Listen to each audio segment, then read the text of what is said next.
Please welcome Mr. Kelly Hogan.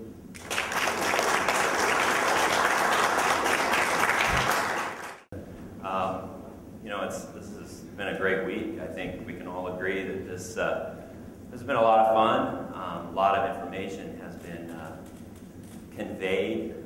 It's interesting to think about the options. If only maybe one or two of the ideas that are generated in our minds this week are actually implemented into fruition, I think it's going to be an industry change. I think it's going to be something that's going to be very good. Let's look at primarily the Nomad ISP Corporation. We're basically organized into three separate divisions. We have our Technology Systems Division. This is what we were most noticed for in the industry of the park and recreation business. This is our hardware that we build and manufacture specifically for deploying wireless technology into a recreational venue. Whether that be a park, a motel, a truck stop. I'm still trying to convince my wife that a truck stop is a recreational venue, but she's not completely on board with that yet. But we do have systems in truck stops. The second area that is a second division that we have, this is kind of the unknown for Nomad ISP. This is our SEO technology. Search engine optimization. We've been in this business, in that business, longer than we have been in the Wi-Fi business.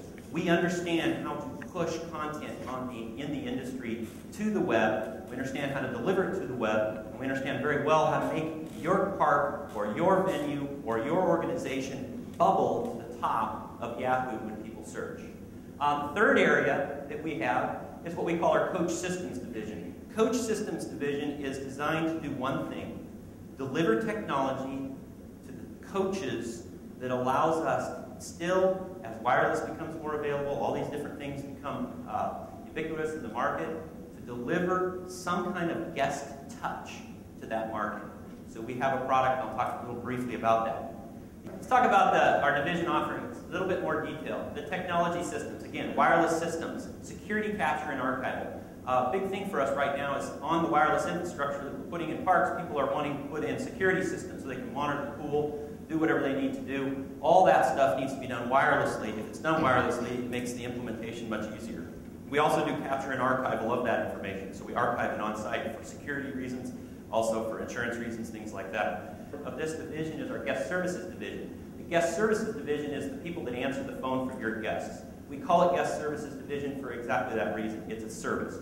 We want to make sure that people feel good, that when they call in and have a question, we are representing your park in the same way that you would expect or that you would want us to be represented. We do recreational website posting. We host a lot of sites for a lot of parks. SEO technologies, that division. We do recreational website posting. We host a lot of sites for a lot of parks. We do that as a service to our parks that use our wireless systems.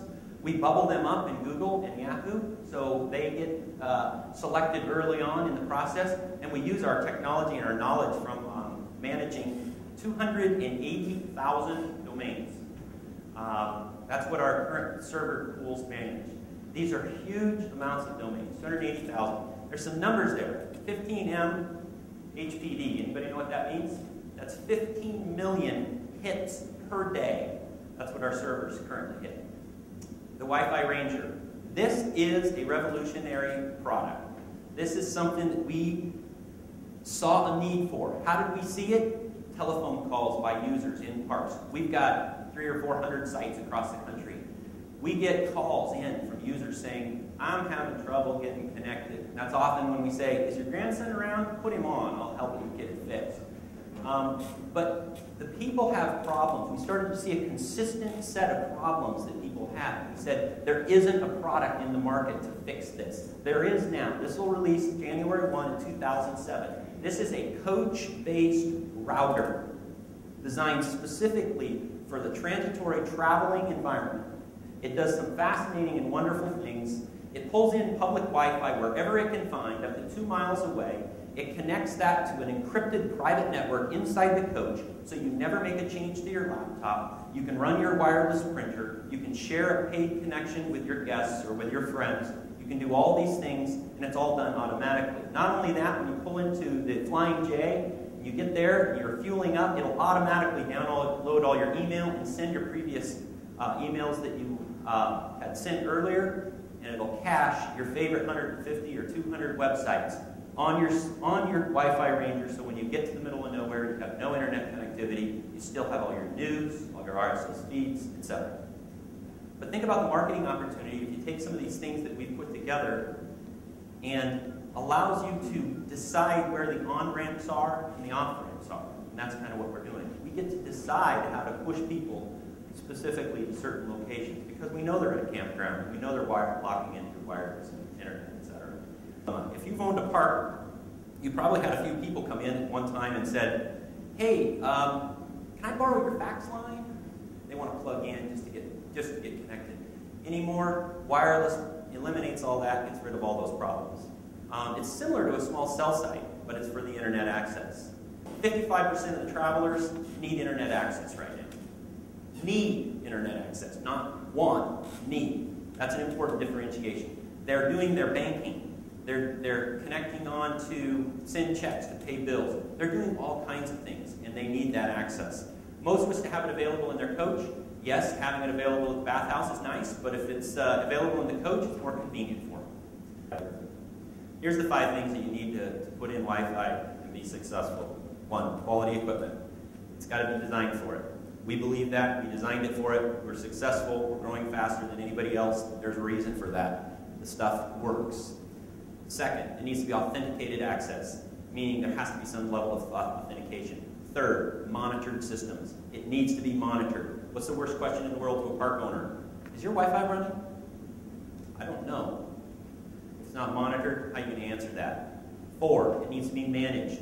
You realize if you open up a wireless network, you have a liability because you are a temporary and small ISP. I'll talk about that in a little bit.